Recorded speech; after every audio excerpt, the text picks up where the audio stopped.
मानस news network में आप सभी का स्वागत है। नमस्कार। आइए डालते हैं एक नज़र आज की प्रमुख सुर्खियों पर।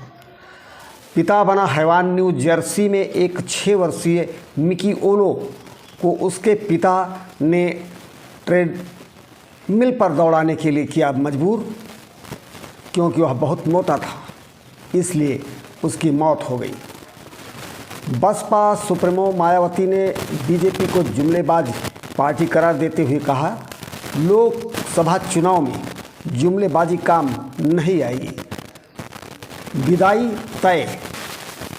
पश्चिमी बंगाल शिक्षक भर्ती घोटाले में बंद पार्थ चटर्जी अब मंत्री नहीं, फिर भी देखने को मिली ताकत। सचिव कलम नहीं उठा रहे। पूर्व मंत्री के प्रभाव को देखकर हाई कोर्ट हैरान। पार्थ की जमानत याचिका पर सुनवाई के दौरान कोर्ट ने कहा, अब पार्थ मंत्री नहीं रहे, फिर भी उनकी शक्ति देखने को मिल सकती है। दिल्ली एनसीआर में के स्कूलों, अस्पतालों, राष्ट्रीय भवन और इंदिरा गांधी एयरपोर्ट को बम से उड़ाने के मिले ईमेल की जांच में कई तथ्य सामने आ रहे हैं। दक्षिण कोरिया में ईडी बनाकर भेजे गए जा रहे ईमेल फ्रांस से डोमेन खरीदकर भेजे गए।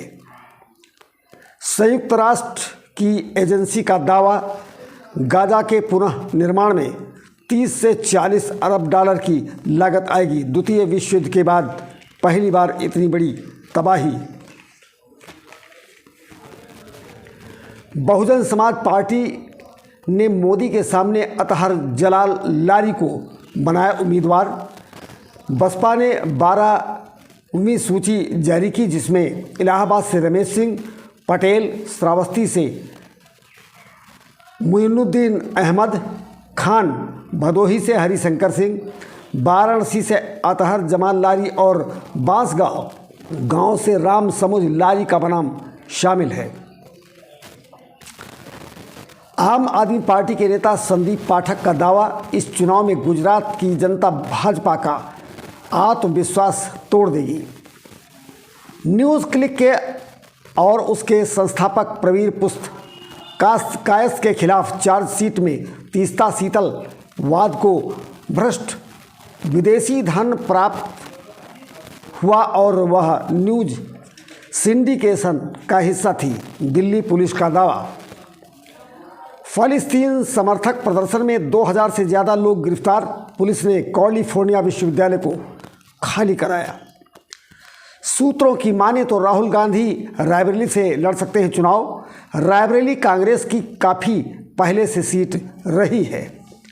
लोकसभा चुनाव से पहले भाजपा के बेड़े में समाजवादी पार्टी के एक और दिग्गज नेता शामिल। पूर्वांचल के बाहुबली और मुलायम सिंह के करीबी सपा में मंत्री रहे राजकिशोर सिंह भारतीय जनता पार्टी में शामिल हो गए, जिससे समाजवादी पार्टी को भारी झटका। सक्सगान घाटी भारत का हिस्सा। भारत ने चीन के अवैध निर्माण का किया विरोध और चीन को जमकर लताड़ा। पाकिस्तान में एक और आतंकी आका की लाखों की संपत्ति जब्त। अखनूर गेशा में भी कसा शिकंजा। प्रियंका गांधी ने किया दावा, मेरे पिता को उनकी मां से विरासत में मिली दहशत। भाषण में अपने पिता के टुकड़े घर लाने का जिक्र किया। राजकोट गुजरात में 45 शाही परिवारों ने एकजुट होकर प्रधानमंत्री मोदी और भारतीय जनता पार्टी के समर्थन का किया ऐलान।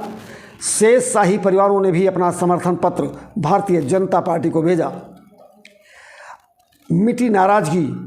असमंजस में फंसी कैसरगंज की सीट पर आखिरकार प्रत्याशी घोषित ही हो गया। इस बार भारतीय जनता पार्टी ने ब्रजभूषण शरण को टिकट न देकर उनके बेटे कर्णभूषण को प्रत्याशी बनाया है।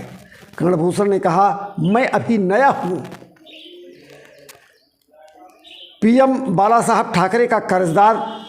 पीएम मोदी ने शिवसेना प्रमुख को दी श्रद्धांजलि। उन्होंने कहा, उद्धव ठाकरे उनके बेटे, मैं उनका सम्मान करता हूँ। बाला साहब का मेरे लिए जो प्रेम था, मैं उसका कर्जदार हूँ। मानस न्यूज़ नेटवर्क में आज बस इतना ही। पल पल की अपडेट पाने के लिए देखते रहिए मानस न्यूज़ नेटवर्क। धन्यवाद।